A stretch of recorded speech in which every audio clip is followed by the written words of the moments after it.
want to pick up any junglers that like just full-on focus on neutrals, just because jungling is pretty ineffective compared to laning.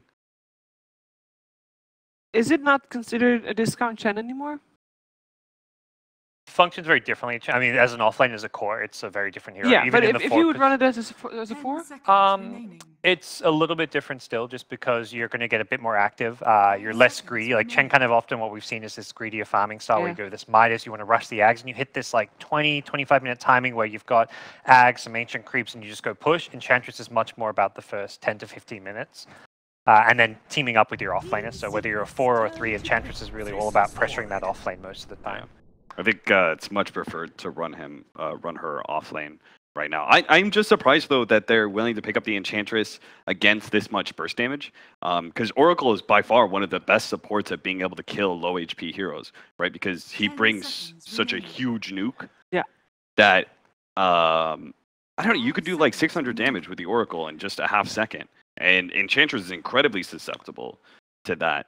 Maybe they feel like they can really bully the lane with some sort of aggro situation. I feel like it might even be like the 4-position Ench just helping the offlane, or like, yeah, like you say, it could be an offlane Ench cause... with the 4-position helping the like. I mean, Earth Spirit Ench to me is not that scary. I'd rather see like Ench Pugna or something.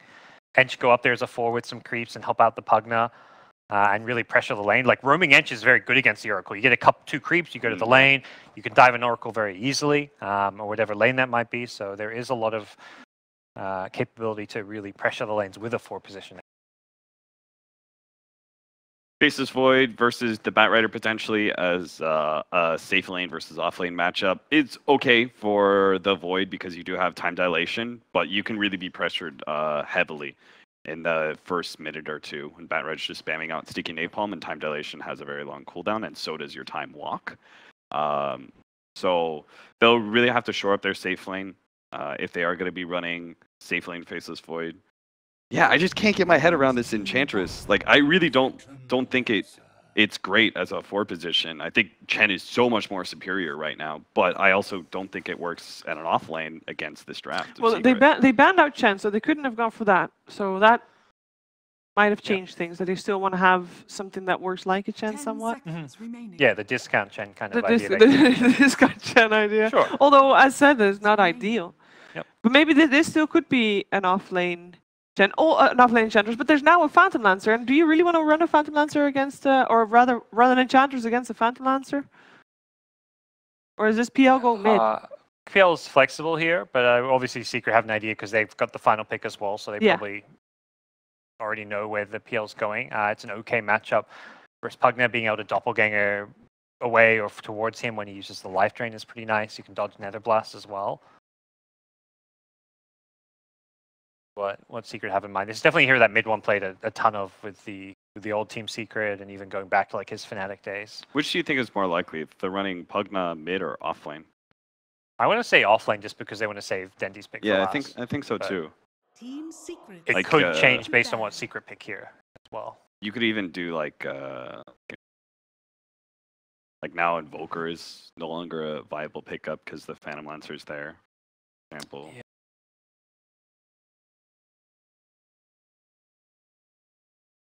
Well, Secret have to pick their mid first, so that might also depend on that. 5 seconds. But I guess Death Prophet, something Secret don't have the best objective taker. It's also a very hard hero for Void to verse. We saw in the earlier series, this Void had to go not just Linken's, then he got a Manta to get out of the Death Prophet silence. That 6-second silence as a Void is just crippling. Secret, well, they do have the lasso. At this point, you like, if you're a Void, you're like, well, I'll get a Linken to the lasso, and you don't have to get the Manta. They ban out the Ember. They got some team fight already. They got some pick off already. Do they have enough tower hitters? Do they need the mid to be one of those? Yeah, in theory, or the safe. You get Ace's hero, like a Lone Druid again, or Venno. Is Venno still in the fold? Okay, well the Necrophos. Yeah, not really. I mean, not great building hitter, but he does get some right-click damage with his talents as well as potential Radiance later. And you normally don't want to initiate in a team fight when Necrophos is in the front lines. Yeah. Very susceptible to Pugna and Earth Spirit, but very good versus Enchantress. 10 seconds remaining. Also gives Secret the option to run either PL, mid, or safe lane. Same with the Necro. These two heroes can be a bit interchangeable. So if PL's going to get a matchup like an Invoker mid, you can send him there. Versus if you just want the PL to farm the safe lane, you can send him there. With the big nuke from Oracle as well, Necrophos, the combo, very strong. Good luck trying to get out of that one. Pugna or not. Yeah, Pugna is known to be a Necro counter, but the Oracle's kind of the idea behind protecting the Necro and dealing with the Pugna. Yeah. You've also got Fissure as well, a pretty long range disable to cancel that life drain. If I'm NaVi, I think I feel a lot more comfortable playing more of a turtle style, like playing pretty conservative, playing around my towers a lot, and just focusing on farming. I would not be surprised at all if they got another like damage dealing, scaling mid.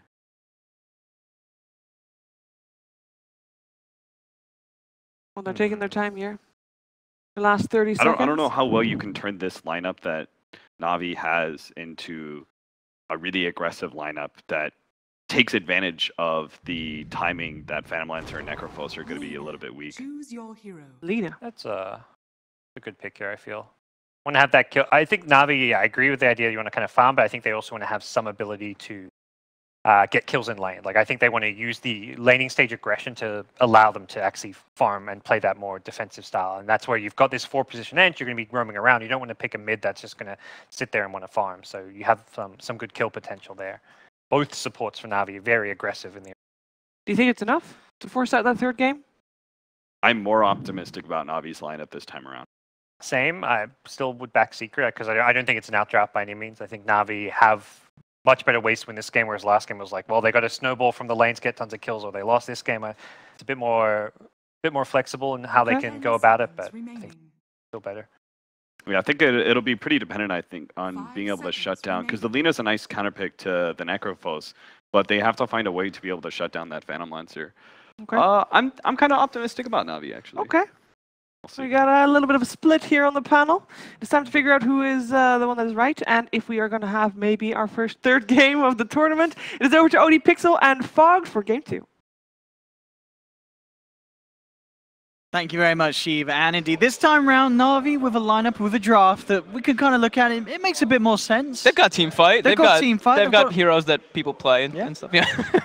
Not the Tiny, of course. Sure. No Tiny today. General, of course, going to be on the Pugna this time round, isn't it? So, which kind of brings us to the discussion of this is going to be this position for Enchantress. A lot of the times when we have seen this Enchantress recently, it's been mainly core. Yeah, NaVi I think is only ran it on Roger. I was just looking at their like last 30 games or so, or 30 days of play. Roger's played it like every single time that they have had it. So what do you think about the position for Ench?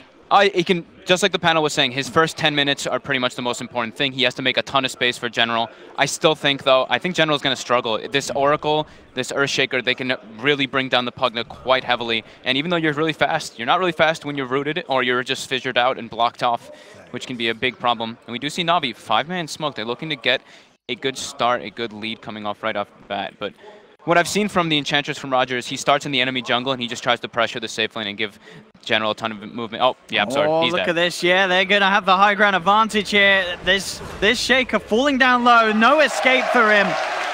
NaVi with that smoke up. Successful movement. First blood into the hands of General as well. The kind of plays NaVi need to be pulling out. Oh, General got it, huh? He did. Oh, nice. Okay. Money for the Pugna. If he gets like boots, he can be pretty speedy. And looks like they're actually going for some type of... They're moving their lanes around a lot, actually. It looks like Pugna is drawing the line for Void to go top so they can get the matchup versus the Batrider. They did put down a ward to as well block the camp. But they want to have this Batrider versus... They want to have Void versus the Batrider. Yes. And they want to make sure that Pugna can get as much as possible. Because that is their big building hitter.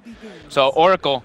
This is the big difference maker in this game, because Pugna and Lina, they have massive amount of burst damage versus the Necrophos. However, if they get Fate's Edict, it can counteract almost everything. Life Drain, magic damage. Lina, all magic damage, same thing with Blast. Fate's Edict makes you 100% magic damage resistant. I mean, how do NaVi deal with that? Is it just they have to kill the Oracle at the start of these fights? They have to find the Oracle in those fights. But, I mean, that's going to be later on down the line, so we're going to see how they get to that point first. But yeah, later on down the lines, they have to be able to find that Oracle, because if he's sitting outside of the Chronos, he can easily save people. That being said, though, False Promise is one of those abilities that removes every time you get disable. Chrono is one of the big ones that you, of course, cannot remove. Midlane with the roll in onto mid one. Look at the body blocks as well to allow Denny to get the punches through, but YapzOr's there with the Fissure. Make sure the mid one is kept safe. I've seen Dendi have pretty good success on the Lina in the mid lane recently, and they're looking to make him have an excellent game, starting with the Satyr mid, the Earth Spirit rolling in right away. They're really trying to pressure mid one. And bottom lane, General, just get bullied back by both the Oracle and the PL. He did get the Dream, though, on General. He got the first blood, and he already had Windlace, so he's got boots. This is a 400 movement speed skeleton in the bottom lane. Yeah, very hard for Secret to find a kill on. Still, though, they'll try their best to keep his CS low and harass him back from the creep wave. Mid lane, though, is where the most attention from both sides is coming through, as Na'Vi still with 3 there. You see Roger on the edge, on that high ground, really wants to make something happen. Yeah, so he's just trying to find the Wildkin. He has to stop the tornado. Look at he this. is able to. They're moving in, and with the blast, mid one he's brought low. They have the slow as well. They're going to bring him down, Na'Vi. Getting a second one in this mid lane. These movements from Roger, that persistence as well to hang around the mid lane.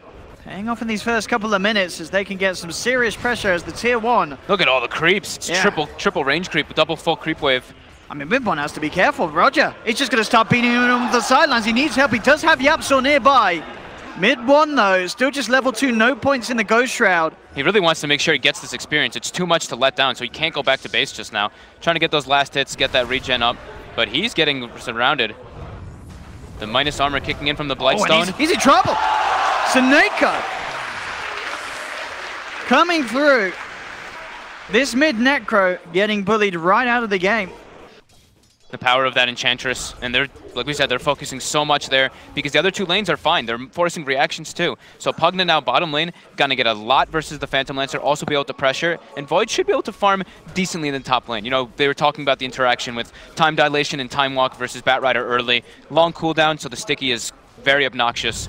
But their laning decision, they've got the ideal lanes that Na'Vi wanted. General gonna get a lot down here versus that Phantom Lancer. I mean, and this mid lane as well, you know, with Dendi getting ahead on this Lina thanks to his team's, you know, presence. Surely this is a matchup, though. It's say the Lina gets a few levels ahead. It's incredibly hard to play as a Necrophos. Yeah, it's extremely hard, especially because Enchantress is going to just chain gank there, too. But yeah, if Lina gets level 6 before Necros, it's just got to make sure you get bursted. Yeah.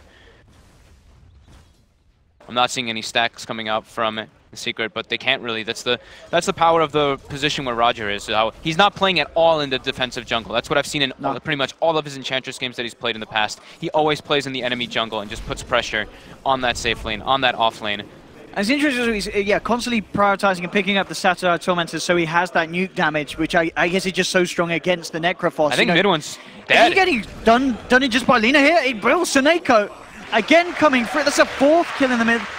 This mid lane is going absolutely crazy. Yeah, Dendi's got boots already with the double null, so the movement speed is so minimal on Necrophos. 285, one of the slower heroes in the game. Bottom lane General trying to walk in and right-click Puppey down, as both Puppey and Ace did go quite deep hunting for General in the tree line, but he was able to juke it out. Was a haste on Dendi as well. Oh, in fact, he's going straight back. Oh, not again, surely. Mid one. Oh, he's dead. Oh my goodness, this mid lane. I sort of questioned how do you make this roaming position for Ench work, and Roger's presence has just, it seems to be the counter to the mid Necro. Mid one can't get anything done between this Enchantress and the Lina, and an occasional appearance from Seneko. Dude, he's got 4-minute medallion. Apart. 4-minute medallion on the Ench. Oh. And he's just keeping it going. Dendi now finally going to go back to base, but damage is done. Mid one is so punished here. Level 4 Necro, almost level 6 Lina. This is a tasty stack for FATA, but Roger and Crystallize are around to at least try and take some of it away from him. And we will get some of the large creeps there with the blast. NaVi do manage to make sure that FATA does not get away with taking the complete stack. They zoned him away from a lot of that experience too. I think he missed 2 of the bigger creeps. Ready. YapzOr. Finding Seneko. Gotta be careful around this shrine area though, NaVi. They don't want to go too ham. Roger coming back over though, and as you say, with that medallion, A lot of potential. Puppey's now ready as well. This time, Secret are ready to turn. The Satyr double blast though. does come out, though. YapzOr has the control and also has the Shrine. Will start to heal back up. Roger, he's looking to fight through the Shrine here. With these Shadow Tormentors, he's nearly doing it. Again with the blast, YapzOr having to run. Will keep himself alive. Now mid one's in some trouble. Even with 3 heroes here, Secret struggling straight away to deal with these 2 members of NaVi. The Fisher comes out again onto Seneko. He's falling down low, but finally gets taken out. The Purifying Flames does nuke him. Mid one still surviving for now. A couple more right clicks would do it, but he can't get it out. FATA's in with the reaction. Secret realized they need someone else to step in to sort it out. Bottom lane, Ace gonna get solo kill by General. Okie dokie do. NaVi. They've got the ideal lane matchups, that's what we were talking about, and the clean, crisp rotations coming after them have been ideal. FATA needs to be able, this is exactly what FATA needs to do though. He needs support in those type of fights every single time now to try to bring his team back out of this very rough start. Top lane, looks like they want to go for Crystallize here. He's only got the level 1 time walk. The time dilation is hitting, but he's looking to be in trouble. He's got the chrono though. The chrono. In fact, he's punching him. He doesn't care that he's got 3 stacks on them with a backup of Roger and Seneko. The Mud Golem Stone coming through. Now look towards FATA. Crystallize, he does run in the fire with 5 stacks on him. Not the smartest thing to do. There are 3 stacks on Seneko as well. FATA with the Fairy Fire, trying to keep himself alive, turning back towards Seneko, but he can't quite do it. NaVi will manage to come out on top of that. And in fact, mid lane though, Secret do pick up Den. Whilst this is all going on, YapzOr and Puppey able to punish him. It looks like he went for, I didn't actually catch the whole thing of it, but it looks like he went for the kill on the Necro, and I believe the Raindrop actually saved mid one there, because the Laguna was expended, and I saw Necro sitting at about 80 HP. So I think the Raindrop was the big ticker there, but Roger and Seneko are killing it right now. They really are. These movements from these two are so crisp, so clean. Top lane, Roger. He's been spotted. He is going to get blocked out here. They've got a good amount of lockdown. He has got the creeps though. With the time dilation slow, it's going to be enough. Nice kick out as well from Seneko, making sure Roger's going to be fine. He turns, Medallion now onto FATA. FATA still with the Firefly, but the first hit bash, the second hit, oh dear. That's just dirty. Crystallize hunts him down, beats the bat to the ground. He's got the 1-1-3 build though, so you know he's more likely to get those bashes. Oh, Roger, he's not done yet. He's playing around with YapzOr. He's got a lot of creeps to utilize as well. YapzOr will be able to clean out one of Roger's little pets. Coin for me. 9-4. Despite the action though, it is only a 1k gold lead for NaVi. The numbers in net worth not too crazy for this stage. The experience is a bit crazy though. It's 2,000 experience already for NaVi. Okay. But that's expected, you know, Necro got so shut down, but rotation now coming out toward bottom. This Invis rune could catch General off guard. They have the Reaper Scythe. Life Drain's on cooldown as well now. They're rotating even more heroes. Batrider trying to join the fray. This could be a big Reaper skill for the side of Secret as they bring General down low. He'll to grapify himself. Oh, he's still alive. He's going to walk out. He's going to live. All right. Raindrops. Doing it there for General. I can't quite believe it. He gets out of that. Raindrops, man. Best item. What a purchase. Just too little to bring him down. I thought they might wait for FATA there, but they looked like they saw the opportunity. With the Decrepify too, it looked like he would get brought down, yeah. Just that, this is where it comes into play, that under-leveled Necro, only level 6. Look at this straight away. Seneko instantly with the silence and the stun. Puppey is there though.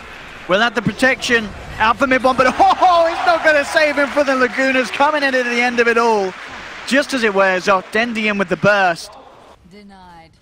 Level 9, Lina. 3-1-3 in this mid lane. Top of the net worth by nearly a clear 1,000 ahead of anyone else in the game. Yeah, he's absolutely massive. And in the past, what we've seen from Dendi and the Lina is he goes to the jungle quite early on those Linas and gets like, the incredible early Bloodstone, but he doesn't need to in this type of game. He's just running at it. In top lane now, they're able to claim a tier 1 very early from Roger's rotations. And this, we are seeing why this Enchantress gets banned so often versus NaVi right now. I'm liking how Roger's playing it, I really am. As we say, we see a lot of people around the world bringing it out in core roles, but Roger showing us how to still do it in this Precision 4 capacity. And it's looking pretty hot these first 10 minutes, especially that mid lane, that whole pace being set by that Enchantress's presence. Yep. And Pugna, of course, it's just, you know, it's the way that they had these lane setups up. Yeah. feel like I'm beating it to death, but getting that Void versus the Batrider, getting Pugna in the safe lane, able to just get as many levels as possible and farm. He's going to have Aether Lens finished up so early on this Pugna to be able to siege those towers. Mid lane. Go for this smoke. There was a scan from Secret behind the tower, so they know that there was a movement from NaVi coming from that area. Oh, they're going to They look like they're very prepared right now for this mid lane. They are. They do have the Chronosphere available. How are they going to jump? They are going to be held back by the Fisher jump forward. Chrono is going to catch the TPs coming in. So at least we'll stop some of the reaction, but it looks like Seneko will be the one to pay the price as he takes a Reaper's Scythe to the head. Not the opportune Chrono, but it does maybe stop things from getting a little worse for NaVi in that mid lane. Yeah, it was... He tried to catch the Necro so they could burst him, but it's way too far. The Necro not only doesn't get caught in it, but at the tower, they don't want to be able to dive versus that. Diving versus Batrider versus Earthshaker, that's how you get turned around on. You get fissured up, couple sticky stacks, the fight just becomes an absolute problem. They didn't have General there either. He's just continuing to farm on bottom. But that is the first Chrono expended, and they didn't really get too much out of it. They only lost one hero.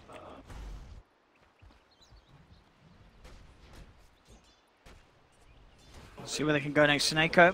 It's level 6 on the Earth Spirit. He does have his sort of eyes on this area, looking for potentially this PL. I mean, the combo from him and Ace's Pugna, if they can get that silence and stun, those two can certainly have a good shot at killing him. They will need to make sure their spells hit, though. Ace will be able to walk out. Still don't think that they actually can bring him down. You don't think it'll be quite enough? It's very tough. Yeah, he's still quite tanky in the location. Pugna wasn't close enough. If they can maybe get the silence while the Pugna's getting the damage on, plus the stun, then maybe. Okay. But yeah, that one was a little bit just too far. Now, Secret on recovery mode. Everyone trying to farm whatever they can. Yeah. Mid one, gonna be getting the Veil at a pretty okay time, I guess you could say, after the disaster that happened to him. 12 minutes, he's about to have it. And everybody else trying to farm up as much as possible. Do you like this as well from General on the Pugna build, Tranquils to straight Aether Lens? Yep. Aether Lens is the pretty much ideal build now. Everybody does it. They try to actually go for bottom here. He gets away, and now mid. Looks like they're going to set up mid one. They've got the setup into the combo from Dendi. It's clean, it's crisp. Once again, Roger and Seneko making sure they're there to enable Dendi. And they certainly are doing that. Look at this as well. Dendi, level 11. At 2 levels ahead of anyone else on the board. He's going to have that 12 soon enough. And then that amount of burst, you are going to have to just hope and pray that Puppey is there behind you on this Oracle. Otherwise, you do not stand a chance against the Lina combo. Trying to claim their final tier 1 of the game. TP's coming back for us. Mid one returns to the lane. Secret their lineup needs time. The Necro was like the big one for the early game for them with the Batrider, but with the unfavorable matchups, they're so far behind. Bat and Necro both sitting 3,200 and 3,500 net worth, while PL doing a little bit better, but PL is the one that you don't want to be bringing to the fights to try to catch your team back up. The PL, you need this to make the space for him to get all that farm going. So it's really up to FATA, really up to mid one to make that space to come back in. Got the Mask of Madness. The Void, actually Seneko looking for a fighting opportunity. In fact, he gets the border smash on 2 into the Light Strike as well. This combo bringing Secret down. They lose both. NaVi relentless with their onslaught. Any sort of opportunity that is presented, Seneko looks to take advantage of, and he can trust that his teammates are right behind him to follow up. Are they going into Roche, it looks like here, with the Medallion and with the Enchantress? They've got the Chronosphere. They feel pretty safe to do so. I don't see how Secret contest this by any means. They can't fight into this Bloodstone Lina Pugna. They could try, but a Chronosphere will be quick to come their way. They're not there. Their team fight's just not there at the moment. They don't have Blink on Batrider for the catch or anything. He went for the drum build early. They have to give this one up. Secret has to 14-minute Bloodstone. Just deal with this. Dendi. Absolutely doing it, and there we have it. Aegis into the hands as well. It's always going to be feeling pretty good if you get that Aegis as soon as you get that Bloodstone. Know that you've got that second chance as well to protect those charges. He's worth way too much at this point too. Like if they were able to bring him down, it's so much gold, so much experience that they would get. And look at where Secret's farming. Now you see the true desperation. FATA farming the enemy jungle, PL trying to push his boundaries, pushing bottom, and YapzOr just jungling as the Shaker. They know that there's no way they can fight into NaVi's lineup now with those heavy ultimates, with that Chronosphere and Magnetize. and the sheer level advantage. FATA has to be careful here. They've hunted him out, and again, this combo perfectly executed time and time again. Seneko and Raja are just so on point this game with their rotations, and Seneko's landed pretty much almost all of his boulder smashes. Offlane mid one, and Puppey trying to deal with this push coming through. Will be able to deter it momentarily. I say that, well, of course, General with that ether lens just waltzes in, blasts down the tower piece by piece, and but nothing these two heroes can do to stop that sort of a siege. They don't have. Secret doesn't have the deep push. You know, it's the Bat Rider and the Earthshaker Fissure, which are not great heroes at pushing out towers and pushing out the heroes that are pushing the tower. It's really quite difficult for them to actually do that. Oh, cheeky little smoke here. They're actually just going for the base here now. Yeah, they want to try and catch Secret off guard with a bit of a jump. Crystallize, of course, has that chrono at the ready. Secret have to be careful how they come forward to hold this. And again, look at this. Oh, this Pugna push. It's disgusting. And there's the jump. Crystallize grabs 2 in the chrono. Na'Vi trying to move it to close through. False promises there in time. Will protect mid one for the time being. Puppey only just getting away. 4-man Fissure into the 2-man Echo comes out. Secret, they'll clear out the Aegis. They'll take down Seneko. Can they go for round 2 onto Dendi though? That's the question. Doesn't look like they can. They'll have to let him be. He's able to walk back out. General continuing the push with the blast onto the tier 3 tower. Secret are down 2 members. Hey, Puppey, YapzOr and Ace available to defend. And that tower is almost certainly going down here, as Na'Vi will claim the tier 3. Looks like, let's see if they back off now. I want to stick around. The full 5-mana Secret back in the game, and indeed Na'Vi, they play it safe. They know that they've got this insane advantage. 17 minutes in, 10k gold lead. It really is starting to look like just the polar opposite of what happened in game 1. Yeah. It's looking very difficult for Secret to kind of catch up in this game. Their heroes don't really do that. They need the Blink Dagger on the Shaker to get those beautiful Echo Slams. And they need the Blink on the Bat Rider. They need to be able to catch those heroes in the back lines, but Ace even went for the Boots of Travel build, so he is going to take a very long time to get online, and Secret needs to try to stall this game out, or it's going to be Navi's for sure.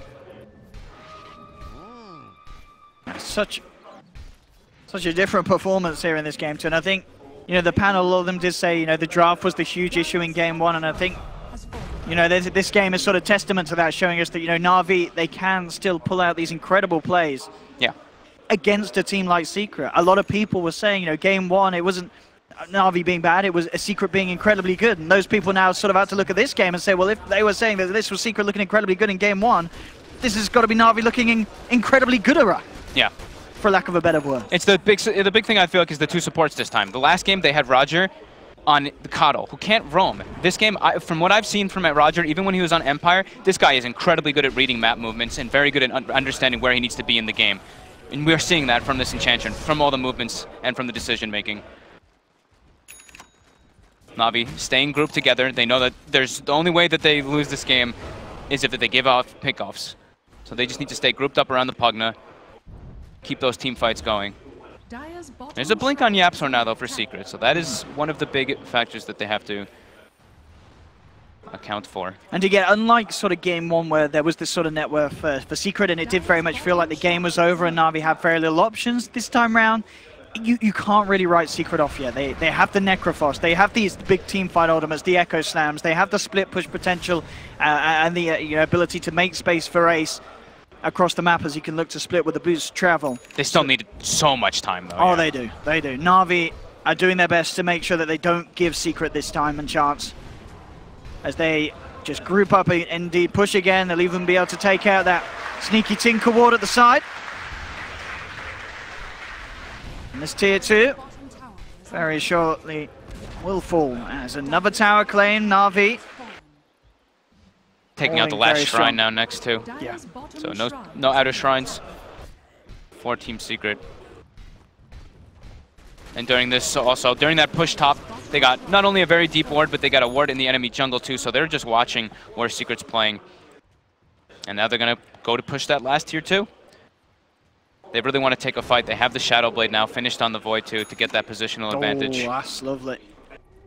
They did have a dire wood, and I think that was pinged as well by Puppey, so they saw the Shadow Blade come through. They know to expect it, and indeed, they straight up throw down a sentry. So Secret are aware of the Shadow Blade. In fact, that could work against him. And by the looks of it, it may just do so. If they could chain lock him down with the Reaper Scythe, they've got him. They take down the Void. They now look towards Seneko. He tried to roll in. They'll lose him as well. And that ward there, beautifully done. That vision gain, that awareness, Puppey pings it out straight away. They lay down the sentry, the trap is laid, and they punish that Shadow Blade pickup. Supports for the win. Wards win your games. Wards win your games. Vision is so crucial in these type of situations. YapzOr being at such a deficit, of course, goes for the 250 mana talent. Just not really feeling like the strength is going to do anything in this game. And that's going to be the defusal soon finished up now for Phantom Lancer. So, you know, he's on his way. Still quite far behind, but they're starting to get that slight momentum coming for them. They're starting to be able to push out the lanes a bit.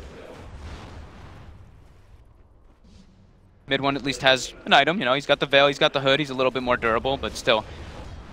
NaVi looking to continue their pressure, not give any more space. Bottom lane. Let me see if they can find an opening onto FATA here.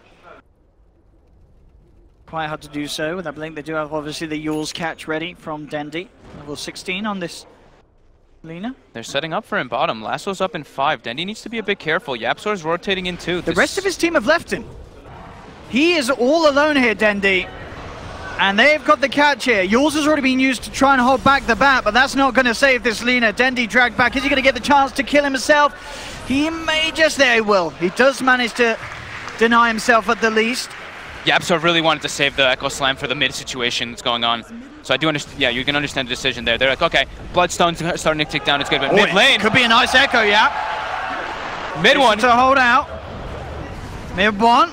Can he can't with that back. Oh, he gets the Ghost Shredder just in time. Oh, there's Yap. In with the 2-man Echo. Has it got the further change terms? The fish has already been used. Dendi will pick up the bat with the Laguna Blade. And now Seneko, chased down by Ace, crystallized with the Chrono, holding the PL in place. So with the bashes, he may just be able to finish this man off. Ace trying to run, has the doppelganger down. Oh, jumps straight into the face of Roger. And in fact, a blast in general finishes him off. Secret, lose 2 yet again. There was a silence in that fight by Seneko that was so clutch. The Ghost Shroud comes out from mid one. He turns, he's about to throw the Reaper South onto the Void, but the silence comes through by Seneko, and they're able to now go for this siege. Yeah, with 2 men down, and the fact that NaVi, they have General alive, only losing the Earth Spirit. They've got all the push in the world. Secret, can they really hold this off? They don't have that Echo, that crucial spell. And it has nearly allowed them to turn around some of these pushes that NaVi have come through with. They want to go for the Pugna as soon as he steps up. They really do. Unable to find him though. It's so hard to do, so they're eyeing at Roger. You see YapzOr just stop canceling the fissure. They're trying to get that opportunity when someone steps up, but NaVi with the spam. Look at the Reaper's Scythe. Roger spinning around in circles.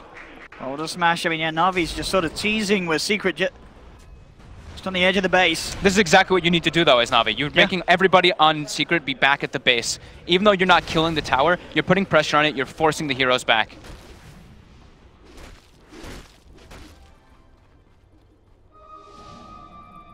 NaVi will be held back.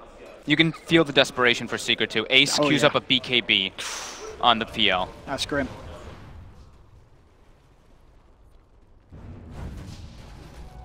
You really are relying on some top-tier Shaker plays and some crucial Reaper Scythes onto the bigger targets. There is the potential for those to occur, but it's going to have to require Secret just playing at the top of their game, as they are in such a tricky position with the way that NaVi's been playing in this opening. Secret has to have like perfect execution in these team fights in order to really thwart what NaVi has at this point. Oracle needs to be sitting outside of the Chrono if it does come out every time. If not, they need to have the initiation come out from the Batrider onto that Chronosphere with a nice follow-up, but it's very difficult into this massive lead that NaVi does have, and this is now Aegis and Cheese. Yep. So we talk about this a lot, where you're playing versus a team that has these big ultimates like the Shaker ulti, like the Batrider Lasso, to kind of bring people into a position that you just get caught out and you can't grab up to them. But when there's an Aegis, when there's a Cheese, you can actually catch up to these heroes that get grabbed. Dendi's still got a few seconds left of that double damage as well. He'd love to have the chance to poke into someone if he gets it. They're smoked up NaVi again behind Dendi, looking for that chance. They want Secret to jump for this. They're ready with the counterplay. They have the Chronosphere ready. But again, just look at this, a super safe siege that Na'Vi can pull off with the attack range of Lina, with the blast in general. It's so hard for Secret to stop Na'Vi from getting away with this. They just walk in, walk out, and these racks, they're slowly dying. Secret's gonna have to just go at one point, otherwise they're gonna lose their racks. Now it's a BKB on Lina, but it's coming on the courier. So of course, have that Aegis though still. So if played correctly, essentially a triple life on Dendi. Yeah, and they have the high ground vision at the moment, so they do see all of Secret's members. I mean, look at these racks are just falling. Secret can't do anything about this. One in trouble. Oh, we'll get forced back. Fisher as well. Seneko rolling in pretty deep here. For Secret, they are forced to scatter. Finally, FATA finds an opportunity to get in. Gets the drag back onto Seneko. Reaper's Scythe will put an end to the Earth Spirit. Looks like they will just be able to hold the melee racks as well, though, with the fortification. So we'll manage to break at least a bit of part of Na'Vi's push, but I don't think Na'Vi will feel too worried. We'll see how safe they want to play. They are a man down. And they will retreat for now by the looks of it. Dendi TP's down. The bottom lane starting to come a little too close for comfort. Na'Vi know that they can still afford to play this safe. Didn't get the melee racks in the middle lane, but they take the range racks down and still continue to show a lot of dominance over Secret here. Yeah, they forced Secret in their base for, I mean, that siege felt like it lasted a minute and a half or so, even longer than that. They kept Secret there the whole time. We see how far the lanes are now pushed out for Secret. That top lane had 4 range creeps. I think bottom lane also had 4 range creeps. So that's so much farm that Secret missed during that time that they had to sit in their base and defend. And they only get an Earth Spirit out of it. Yeah. Seneko's fine with his life being given away there for that. Secret needs to pretty much split up and make sure that these lanes don't hit their base at this point. But the risk of splitting up is you can just get caught out so easily by the heroes that Na'Vi does have. With Seneko, with how on point he's been with his rotations from this Earth Spirit. Buying so many sentries on the side of Secret. They don't want to commit for a full gem. They just want to make sure that there's no vision inside of their base for those jumps. Yeah. Look at the outside of their base. They have 2 sentries top, 1 sentry with vision near that high ground, and then 3 sentries outside the base too. So they want to make sure they see where the void's coming from, and they want to make sure they don't have vision inside the base. Yap has the Echo. Can they really find something themselves to start off with? Crystallized, Shadowblade it up. Na'Vi being very careful though, splitting up and sort of spreading around the area, see if they can get any vision on Secret themselves. Well, looking for these sort of jumps. Danny coming quite far forward, does still have that Aegis BKB Yules. A lot of ways to play out of any tricky situation, so feeling confident to do so.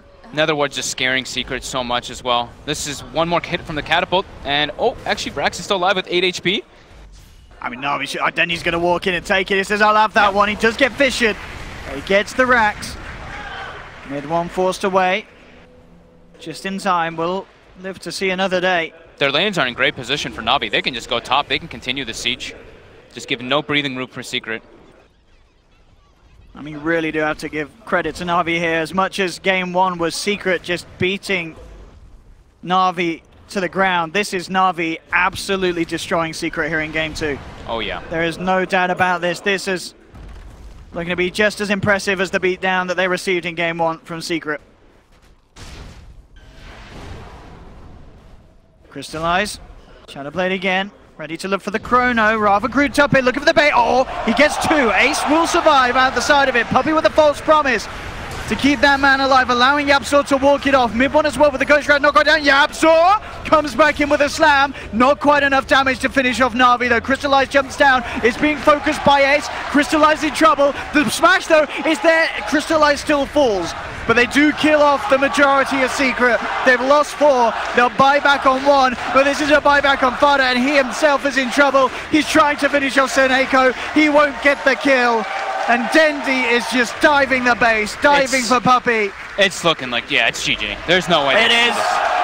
What a turnaround. I can't quite believe. Game 1 looked so miserable for Na'Vi, but game 2, this was Secret with their faces pummeled heavily into the dirt as Na'Vi just walk all over them. And Na'Vi say, you want to play some serious Dota, we'll draft some serious heroes. And they gave us some serious plays. No messing around from the boys here. And I can't wait to see game 3. Which way does it go, Fogged? Who is the better team so far? This was a very impressive showing by Navi. I will tell you one thing, though. This Enchantress, don't think it's going to be let through this time. Taken out. Roger had so much impact on this game. They just drafted such a well-rounded lineup this time.